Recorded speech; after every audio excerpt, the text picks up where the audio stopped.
mysterious morning. In the vibrant city of Brightsville, mornings are usually filled with the sounds of chirping birds, the buzz of flying cars, and the hum of the city's high-tech gadgets. But this morning was different. The streets were unusually quiet, and something felt off. Milo, a brave and intelligent hound with a shiny coat of brown fur and a nose that could sniff out trouble from miles away, stretched lazily on his bed. He could sense it immediately. Today was not like any other day. His best friend and owner, Aiden, a bright and curious young boy with a knack for technology, was already up and trying to turn on the lights in their futuristic apartment. "That's strange," Aiden muttered as he flipped the switch up and down. But the lights just flickered weakly and then went out. "Milo, I think the power's out." Milo tilted his head, his floppy ears twitching with curiosity. He hopped off his bed and trotted over to Aiden, giving his leg a nudge. If there was one thing Milo knew, it was that when something unusual happened,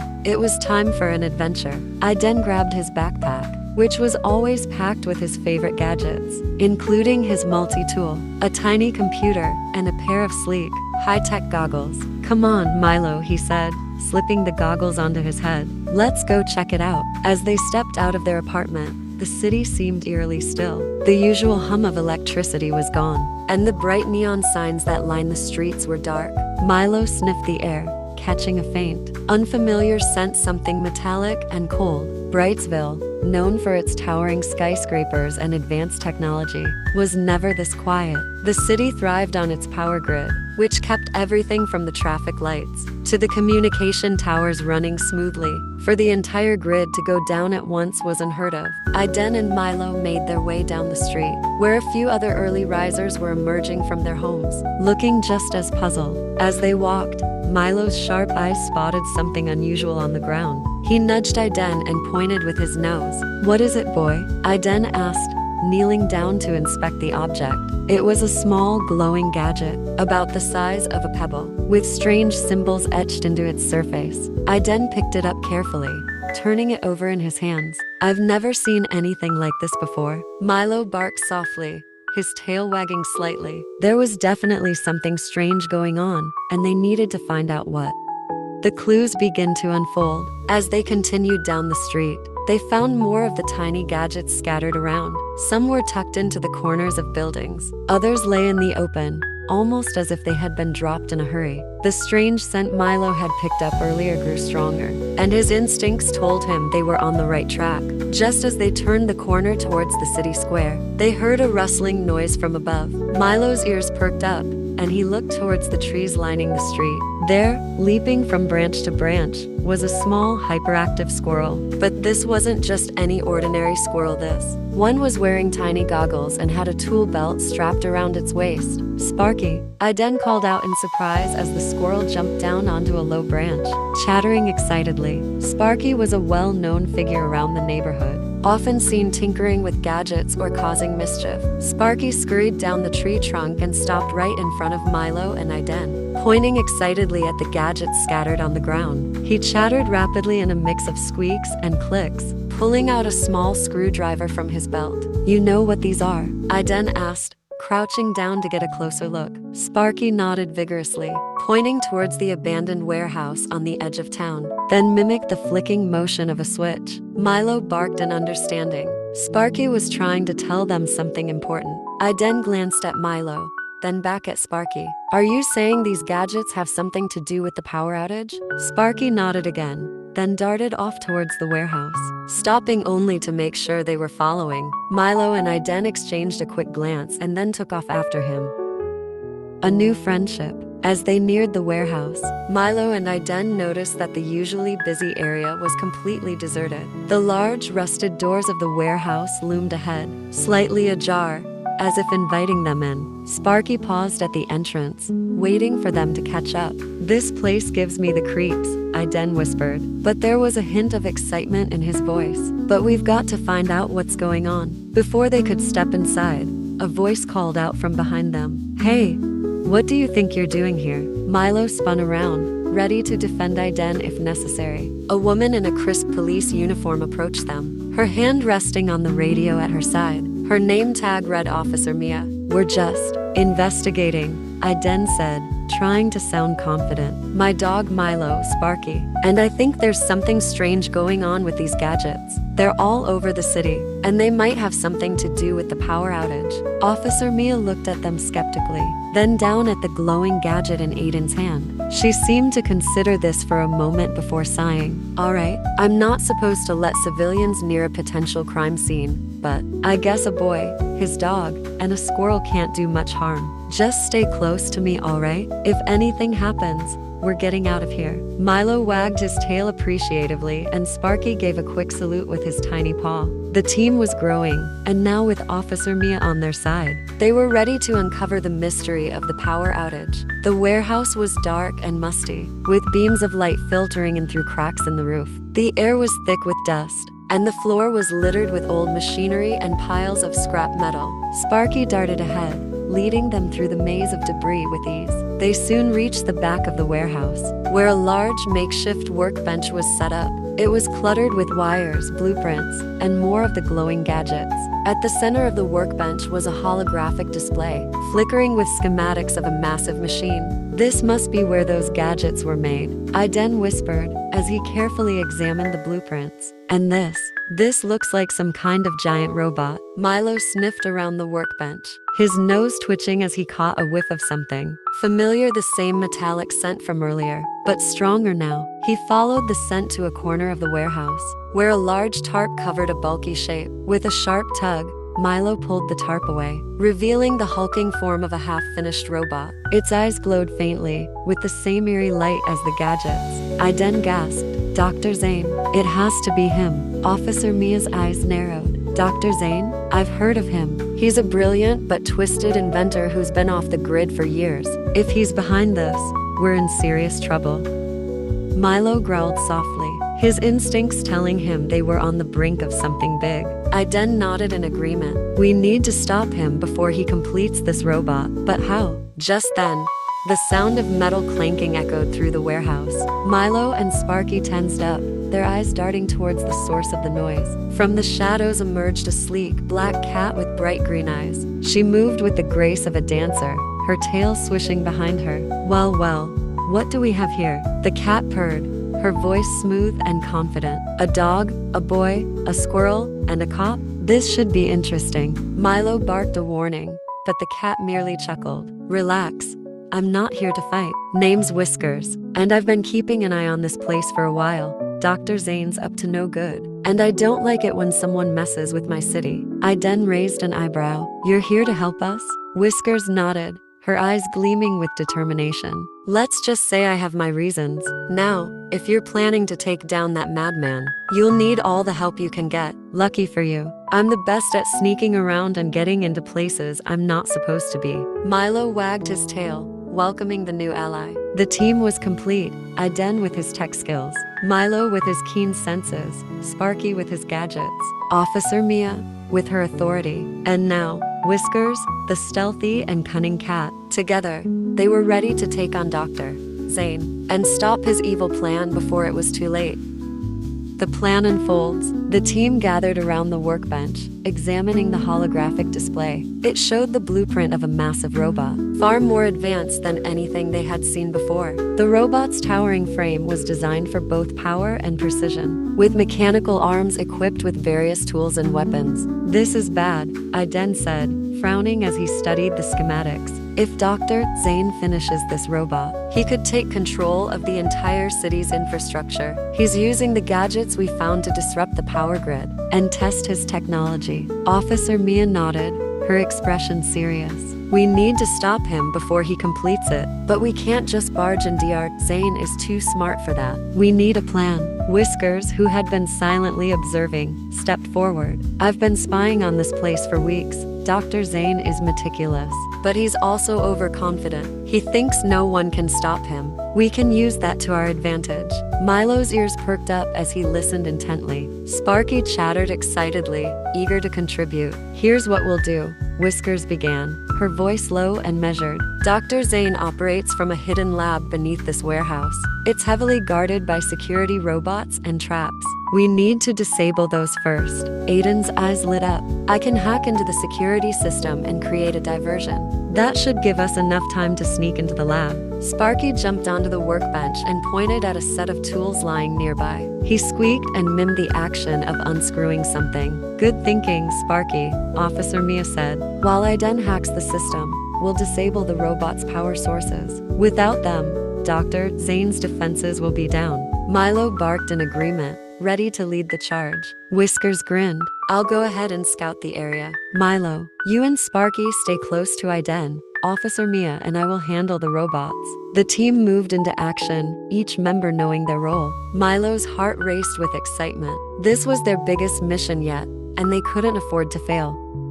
Infiltrating the lab, as Aiden, Milo, and Sparky crept through the warehouse, they encountered several of Dr.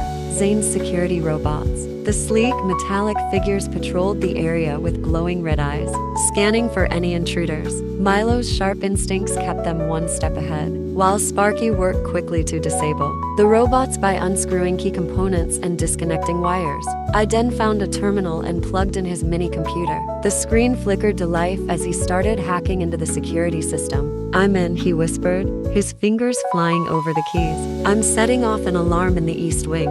That should draw the robots away from the lab entrance. Milo's ears perked up as he heard the faint sound of an alarm blaring in the distance. The security robots, now distracted, marched towards the east wing, leaving the path to the lab unguarded. Let's move, Aiden whispered, leading the way. They reached a hidden door at the back of the warehouse, partially concealed by a stack of crates. Aiden used his multi-tool to unlock it, revealing a staircase that led down into darkness. Sparky squeaked nervously, but Milo gave him a reassuring nudge. They descended the stairs, the air growing cooler as they went deeper underground. At the bottom, they found themselves in a long, dimly lit corridor lined with pipes and cables. The hum of machinery echoed through the space, growing louder as they approached a large metal door at the end. This must be it, Aiden said, glancing at Milo and Sparky. Dr. Zane's lab. He carefully entered a code into the keypad next to the door, and with a hiss,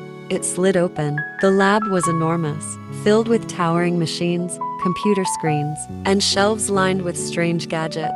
In the center of the room stood the incomplete robot, its eyes glowing faintly as if it were waiting for orders. But there was no sign of Dr. Zane. Aiden motioned for Milo and Sparky to stay alert as they cautiously entered the lab. He approached the main console, where a holographic interface displayed the robot's status. If I can access the control system, I might be able to shut it down before Dr. Zane activates it. As Aiden began working on the console, Milo's nose twitched. He picked up a faint scent, one that was familiar and unsettling. It was the same metallic odor from earlier, but stronger now. Milo's instincts told him that they weren't alone. Suddenly, the lights in the lab flickered, and a deep, menacing voice echoed through the room. Well, what do we have here? Milo growled, turning towards the source of the voice. A figure stepped out from the shadows, tall and imposing, dressed in a long, dark coat. His face was partially obscured by a metallic mask, but his eyes gleamed with intelligence and malice. Dr. Zane, Aiden whispered, his heart pounding.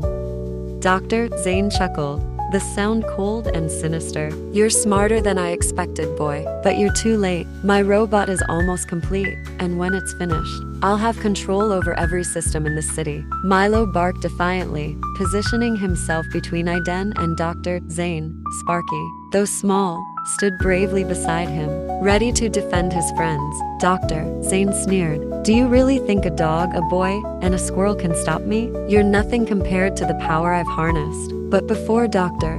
Zane could make a move, the door behind them burst open, and Whiskers and Officer Mia charged in. Think again, Zane, Officer Mia shouted, her voice filled with determination. Whiskers moved with lightning speed, leaping onto the console and swiping at the controls with her claws. The holographic display flickered as the robot's systems began to shut down. Dr. Zane's eyes narrowed in anger. No, you won't ruin my plans. He reached for a remote control, but Milo was faster. The Hound lunged at Dr. Zane, knocking the remote out of his hand.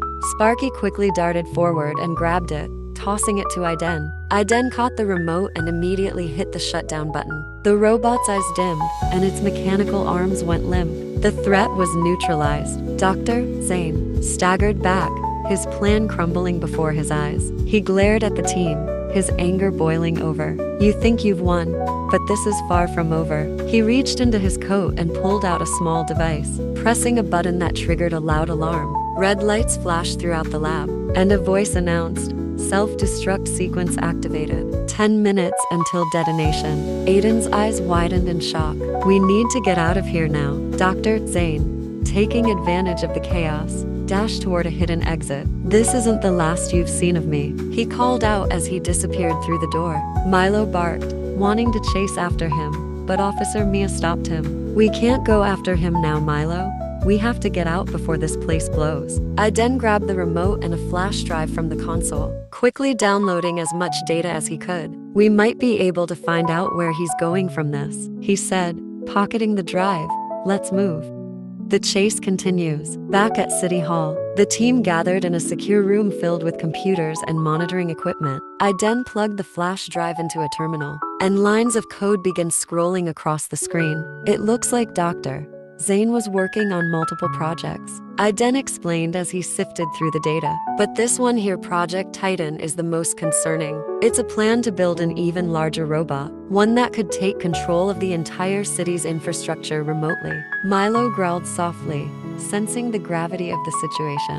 Mayor Grace leaned over Aiden's shoulder, reading the screen. "There's an address here, a factory on the outskirts of the city. It could be where Dr. Zane is heading to continue his work. We need to move fast," Officer Mia said, already preparing her gear. "If Dr. Zane gets his hands on the materials there, he could finish Project Titan before we can stop him." Aiden turned to Milo and Sparky. "You two up for another adventure?" Milo barked eagerly, and Sparky gave a determined squeak. Whiskers, who had been resting in the corner, stretched and joined them.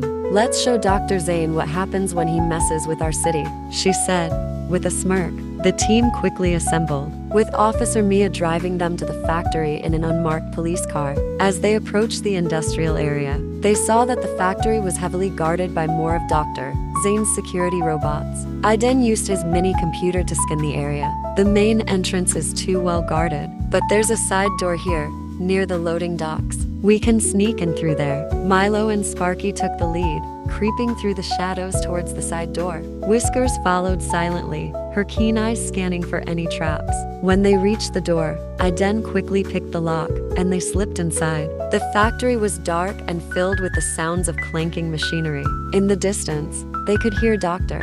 Zane barking orders to his henchmen. The team moved quietly, avoiding patrols and security cameras as they made their way deeper into the facility. Finally, they reached the central control room, where Dr. Zane stood in front of a massive computer terminal. On the screen was a blueprint of the Titan robot, and Dr. Zane was furiously typing commands. "We have to stop him now," Aiden whispered. "If he uploads those commands, the Titan will be activated." Milo nodded, signaling to Sparky and Whiskers. They spread out, preparing to disable the machinery while Officer Mia and Aiden confronted Dr. Zane. As Aiden and Officer Mia approached, Dr. Zane turned, a wicked grin spreading across his face. "I knew you'd come, but it's too late. The Titan is nearly complete, and once it's online, I'll control everything." Milo growled, baring his teeth, but Dr. Zane just laughed. "Do you really think you can stop me with a few tricks? I've planned for every possibility." "Not every possibility," Aiden replied, holding up a small device. "I've been learning from your own technology, and I've got a few tricks of my own." He pressed a button on the device, and suddenly the factory's lights flickered. The machine sputtered and stalled, and Dr. Zane's computer screen went black. "No!" Dr. Zane shouted, frantically trying to regain control. "What have you done?" "I've overridden your systems," Aiden said confidently. "Your Titan is offline, and you're finished." But Dr. Zane wasn't ready to give up. With a snarl, he pulled out a hidden remote and pressed a button. The ground shook as a massive metal door behind him began to open, revealing the unfinished Titan robot. Though incomplete, it still towered over them, its eyes glowing with a menacing red light. "You may have delayed me," Dr. Zane hissed, "but this isn't over." The Titan's mechanical arms began to move, and it took a lumbering step forward. Aiden's device had only bought them time, it hadn't fully shut down the robot. Milo barked, signaling the team to take action. Sparky darted toward the control panel, using his small size to his advantage. He quickly started pulling wires and disabling circuits. Whiskers leaped onto the Titan's leg, clawing at exposed cables and disrupting its balance. Officer Mia fired an EMP round from her blaster, temporarily disabling the Titan's movements. Aiden, now's our chance, she shouted. Aiden ran to the main console and began typing furiously, trying to upload a final command to shut the Titan down permanently. I just need a few more seconds. But Dr. Zane wasn't going to let them win so easily. He lunged at Aiden, trying to stop him. Milo intercepted him, knocking Dr. Zane to the ground with a powerful leap. The two struggled briefly, but Milo's strength and determination won out. With one final keystroke, Aiden uploaded the shutdown command. The Titan's eyes flickered, then went dark.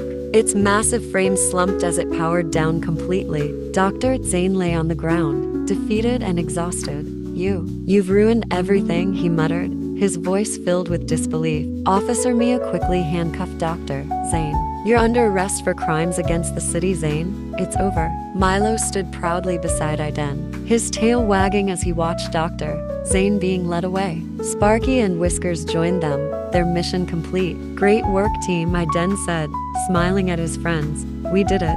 The day the world cheered. Back at City Hall, the atmosphere was one of celebration. News of Dr. Zane's capture and the team's heroics had spread quickly, and the entire city was abuzz with excitement. People gathered in the streets, cheering and waving banners that praised Milo and his friends. Mayor Grace had organized a special ceremony in front of City Hall. As the team arrived, they were met with thunderous applause. Milo's tail wagged furiously as he looked around, seeing the smiles and hearing the cheers of the crowd. Aiden, Sparky, Whiskers, and Officer Mia stood proudly beside him. They had worked together as a team, overcoming every obstacle and stopping a dangerous villain. This was their moment to shine. Mayor Grace stepped up to the podium, her voice carrying across the square. Today, we celebrate the bravery and dedication of some very special heroes. Without them, our city would have faced great danger. But thanks to their courage, we are safe. And Dr. Zane's plans have been thwarted. She turned to Milo and smiled warmly. Milo, you've shown us all what it means to be a hero. Your loyalty, intelligence, and bravery have saved us all. It is with great honor that I present you with the city's Medal of Valor. The crowd erupted into cheers as Mayor Grace placed the medal around Milo's neck. He barked happily, his eyes shining with pride. Sparky and Whiskers received their own medals, and Aiden and Officer Mia were also honored for their roles in the mission. As the ceremony continued, Milo looked around at his friends and the people of the city. He realized that being a hero wasn't just about stopping villains or winning medals. It was about protecting those you care about, standing up for what's right, and working together as a team. That night, as the city celebrated, Milo, Sparky, Aiden, Whiskers, and Officer Mia sat together, watching the fireworks light up the sky. They knew that there would always be new challenges to face, but as long as they were together, there was nothing they couldn't overcome. Milo curled up beside Aiden, his tail thumping softly against the ground. As the fireworks exploded above, he closed his eyes, content and happy. The city was safe, and he was surrounded by his friends. Tomorrow would bring new adventures, but for now, Milo was just happy to be home. As the night grew late and the city finally settled down, Milo and his friends returned to their cozy homes, knowing that their bond had grown even stronger. Dr. Zane was locked away, his plans for domination thwarted, and the citizens of the city slept peacefully, unaware of how close they had come to disaster. Milo had learned that being a hero wasn't just about fighting bad guys. It was about working together, trusting in your friends, and never giving up, no matter how tough things got. And most importantly, it was about having a heart full of love and a spirit full of adventure. The next morning, as the sun rose, Milo was already awake, ready for whatever the day might bring. He knew that with his team by his side, Aiden, Sparky, Whiskers, and Officer Mia, they could handle anything. Together, they were unstoppable. As he trotted through the park, greeted by smiling faces and grateful pats, Milo felt a deep sense of belonging. This was his city, and he would always be there to protect it. And so, the adventures of Milo and his friends continued, each day bringing new challenges, new discoveries, and new opportunities to show the world what it meant to be a true hero. But no matter what, Milo knew one thing for sure: as long as they stuck together, there was nothing they couldn't achieve. And that, more than anything, made him the happiest dog in the world.